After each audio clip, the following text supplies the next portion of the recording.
OK， nhớ rồi à. Nó nhất chế.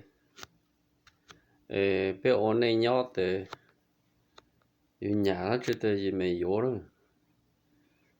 Nhà kênh là gì mày yếu. Nhà nó chưa gì mày yếu rồi.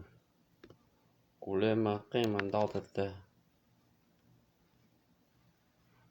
Ở trang tao nó chỉ cho ở bên trang tao sang ha. Cho nên cho cái bây giờ kênh nữa. Nhà nó chưa tới gì mày yếu nữa nu. Bài chọn một lọ tết thì yêu sai yếu là yêu chỉ tao nữa. Để mà cây là mua họ cây là to ở bên trái là cho bên trái là trắng ha đang là họ để mà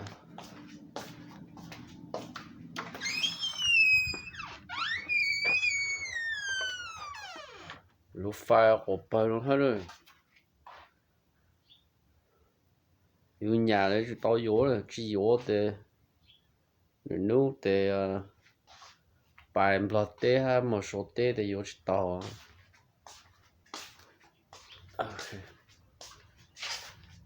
trong này aku jauh phải tan cho sao cho nó I have 8 cars and 50 over 50 gain.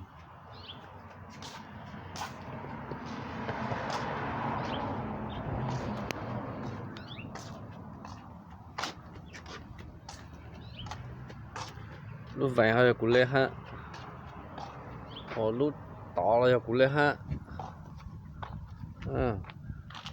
cây lần đầu, lúc phải lần đầu, I have everything that I wanted.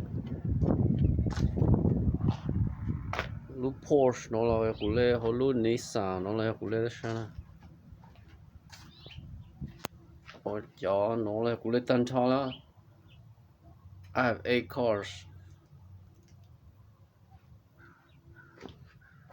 Inu trả lu. Nhà đây gì mày yếu, chỉ yếu đây nó lâu để yếu tao nữa, yếu khởi gia rồi nó retire, à bên nó ít nhỏ để retire để nhớ chế để trả lúc phải ha, mình chỉ yếu sử dụng chỉ là yếu là nè.